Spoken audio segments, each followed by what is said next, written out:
Gadkari ji.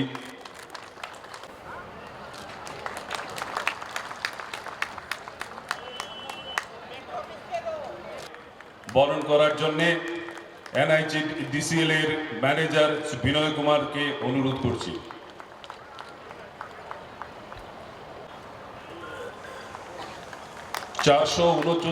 Kilometre দীর্ঘ এই প্রকল্পগুলি বাস্তবায়নে 2366 কোটি টাকা বরাদ্দ করা হয়েছে। संक्षिप्त में कहें तो असम के लिए भारत सरकार की ये 27 परियोजनाएं किसी वरदान से कम नहीं होंगी।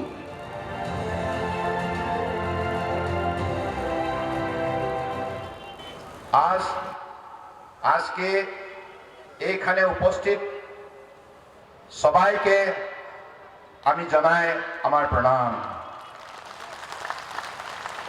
আপনি ভালো থাকুন, আপনি ভালো থাকুন। আজি এই অনুষ্ঠানটো আমার মতে কেইবাটাও কাৰণত গুৰুত্বপূৰ্ণ। আজি এগৰাকী মহান নেতা, দেশৰ আদৰ্শ পুৰুষ, স্বপ্নদ্ৰষ্টা, প্ৰাক্তন প্ৰধানমন্ত্ৰী ভাৰত ৰত্ন অটল বিহাৰী বাজপেয়ী ডাঙৰীয়াৰ জন্মদিন। আৰু আজিৰ দিনটো পবিত্ৰ বৰদিন। গতিকে মই বৰদিনৰ উপলক্ষেও অসমৰ বৰাক ব্ৰহ্মপুত্ৰ পাহাৰ ভৈয়ামৰ ৰাইজক আন্তৰিকতাৰে শুভেচ্ছা জ্ঞাপন কৰিছোঁ। আৰু এই মুহূৰ্তত অটল বিহাৰী বাজপেয়ী ডাঙৰীয়াক মই শ্ৰদ্ধাৰে সোঁৱৰিছোঁ, যিগৰাকী মহান নেতাই আমাৰ ভাৰতবৰ্ষক যাতায়াত ব্যৱস্থাত এটি নতুন যুগৰ সূচনা কৰি গ'ল। যিগৰাকী মহান নেতাই দৰিদ্ৰ জনগণক আন্তৰিকতাৰে আঁকোৱালি লৈ মৰ্যাদা সহকাৰে স্বাধীন ভাৰতবৰ্ষত বসবাস কৰাৰ উপায় প্ৰদান কৰিলে। গতিকে সেইগৰাকী মহান নেতাৰ আদৰ্শ স্মৃতি চিৰযুগমীয়া কৰিবৰ বাবে আমাৰ এই শিলচৰটি নিত্যভূষণ দে ডাঙৰীয়া, ডক্টৰ ৰাজদীপ ৰয় ডাঙৰীয়া, কৌশিক ৰায় ডাঙৰীয়া, এনেধৰণে বিভিন্নগৰাকী ভাৰতীয় জনতা পাৰ্টীৰ নিষ্ঠাৱান কৰ্মকৰ্তাই স্থানীয় ৰাইজৰ সহযোগত, আপোনালোকৰ সহযোগত বাজপেয়ী ডাঙৰীয়া এটি প্ৰতিমূৰ্তি নিৰ্মাণ কৰি উলিয়ালে। আৰু আজি শুভ মুহূৰ্তত সেই প্ৰতিমূৰ্তিটো উন্মোচন কৰা হ'ব। আৰু সেই প্ৰতিমূৰ্তিটোৱে আমাক যুগে যুগে এই কথা মনত পেলাই থাকিব যে সুশাসন ব্যৱস্থাৰ যোগেদি জনগণক মৰ্যাদা সহকাৰে জীয়াই থকাৰ অধিকাৰ প্ৰদান কৰিব পাৰি। আৰু দৰিদ্ৰজনক আন্তৰিকতাৰে শ্ৰদ্ধা ভক্তি কৰি জীয়াই ৰখাৰ আমি সকলোৱে আন্তৰিকতাৰে পদক্ষেপ গ্ৰহণ কৰিব পাৰোঁ। গতিকে সেই মহৎ আদৰ্শ আৰু সেই মহৎ পদক্ষেপ আগন্তুক দিনত যাতে উঠি অহা প্ৰজন্মই মনত ৰাখে, তাৰ বাবে এই প্ৰতিমূৰ্তিটোৱে আগন্তুক দিনত এটি গুৰুত্বপূৰ্ণ ভূমিকা গ্ৰহণ কৰিব। গতিকে আমি এনেধৰণে বাজপেয়ী ডাঙৰীয়াক আমি আমাৰ মাজত জীয়াই ৰাখিব লাগিব। গতিকে আজি মই তেখেতৰ প্ৰতি কোটি কোটি প্ৰণিপাত যাচিছোঁ আৰু তেখেতৰ পৰা আশীৰ্বাদ বিচাৰিছোঁ যে আমাকো তেখেতে আশীৰ্বাদ দিয়ক। অসমৰ বৰাক ব্ৰহ্মপুত্ৰ পাহাৰ ভৈয়ামৰ বৃহত্তৰ অসমীয়া সমাজখন সকলো জাতি জনগোষ্ঠী ভাষা ভাষী ধৰ্মাৱলী লোকে মিলিত প্ৰচেষ্টাৰে যেন, ঐক্যবদ্ধ প্ৰচেষ্টাৰে যেন কঠোৰ পৰিশ্ৰমৰ দ্বাৰা আমাৰ জীৱন শক্তিশালী ৰূপত গঢ় দিব পাৰোঁ, তাৰ বাবে বাজপেয়ী ডাঙৰীয়াৰ আমি আশীৰ্বাদ বিচাৰিছোঁ। নিশ্চিতভাৱে বাজপেয়ী ডাঙৰীয়াৰ আদৰ্শক আমি আঁকোৱালি ল'লে সেই উপলব্ধিৰে আমি আগন্তুক দিনত জীৱন যাত্ৰাত আগুৱাই যাব পাৰিম। আজি मैं विशेष रूप से हमारे परम आदरणीय मंत्री, हमारे शुभ चिंतक नितिन गडकरी जी को मैं विशेष रूप से धन्यवाद देना चाहता हूं, क्योंकि गडकरी जी ने जब से जिम्मेदारी संभाला तब से नॉर्थ ईस्ट को कनेक्टिविटी के सिलसिले में उन्होंने जो कदम उठाए, इसके वजह से आज नॉर्थ ईस्ट का चेहरा बदल चुका है। और नॉर्थ ईस्ट ने, जिसे प्राण आदरणीय प्रधानमंत्री जी ने हमेशा कहा करते हैं कि transformation through transportation, transformation through transportation, और ये ट्रांसपोर्टेशन का व्यवस्था आज गडकरी जी ने मजबूती कदम उठा के इस व्यवस्था हमारे लिए लागू किया है। इसके लिए आप लोग जोर से गडकरी जी को धन्यवाद दीजिए ताली के जरिए। और साथ साथ में मैं प्रणाम आदरणीय प्रधानमंत्री जी को असम की जनता की तरफ से हृदय से आभार व्यक्त करना चाहता हूं, क्योंकि माननीय मोदी जी ने हमें हमेशा नॉर्थ ईस्ट की प्रगति के लिए, विकास के लिए उन्होंने मजबूत कदम उठाते आए हैं। और आज प्रणाम आदरणीय प्रधानमंत्री नरेंद्र मोदी जी की आशीर्वाद से, सहयोग से और हमारे नितिन गडकरी जी का मजबूत कदम से आज हमारे लिए नई नई योजना, नई नई स्कीम आज नॉर्थ ईस्ट में लागू हो रहा है। और आज 27 प्रोजेक्ट आज उन्होंने असम की जनता के लिए आज उपहार दिया है, जिसकी कीमत 2367 करोड़। ये बहुत बड़ा रकम है। और मुझे लगता है कि अगले दिनों में गडकरी जी और भी बहुत कुछ करने का दिल चाहते हैं उनकी। और उन्होंने मुझे कहा, मैंने आते ही गडकरी जी को कहा कि आपने ब्रह्मपुत्र में, आपने खास करके जुगी गुफा में एक 3000 करोड़ का multi modal logistic park export import के लिए आपने वहां शुरू किया है। उसी हिसाब से बराक नदी में भी मल्टी मॉडल लॉजिस्टिक पार्क यहां भी प्रतिष्ठा किया जाए। यह विशेष रूप से मेरा आग्रह है, क्योंकि बराक नदी को आपने ही ड्रेजिंग किया है और बराक नदी को आज ऐसा एक नदी के रूप से खड़ा किया गया है। आज बराक नदी होकर हम बे ऑफ बंगाल होकर आज दुनिया के किसी भी स्थान पर अपने उत्पादित सामग्री को हम भेज सकते हैं और हमारे किसान उस बाजार में भी अपना दखल वो ले सकता है।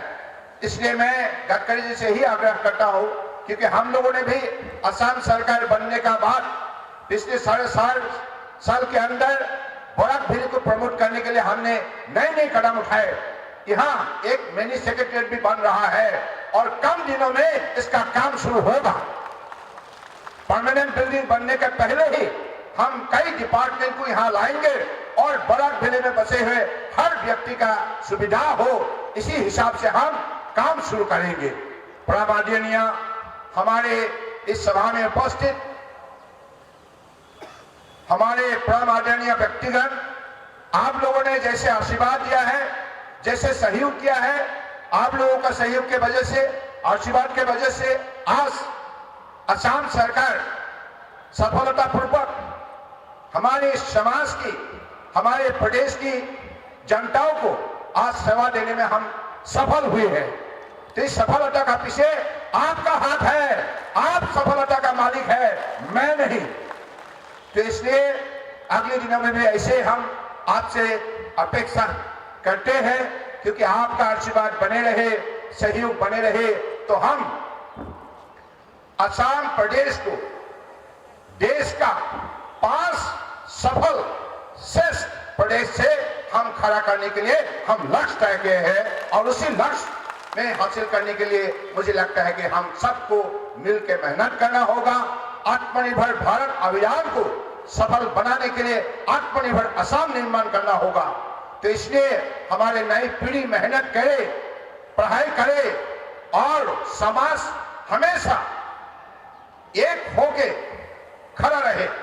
जैसे परम आदरणीय प्रधानमंत्री जी ने हमें कहा है, एक भारत श्रेष्ठ भारत, यानी कि देश को जोड़ना होगा और देश को जोड़ के हमारा शक्ति को आगे बढ़ाना होगा, ताकि हम दुनिया का सर्वश्रेष्ठ राष्ट्र के हिसाब से अपना पहचान बना पाए।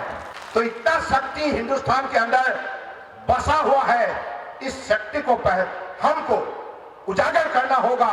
हर व्यक्ति के पास वो शक्ति है, हर समाज का पास वो शक्ति है, और मोदी जी जैसा हमारे पास नेता है जिन्होंने 2014 से ही प्रधानमंत्री बनने के बाद हर दिन 18 से 20 घंटा मेहनत करके आज देश में परिवर्तन लाया है, और परिवर्तन की वजह से आज हिंदुस्तान में बसे हुए हर वर्ग के लोग आज आनंदित है। सबको सफलता की दिशा पर जाने के लिए मौका मिल रहा है।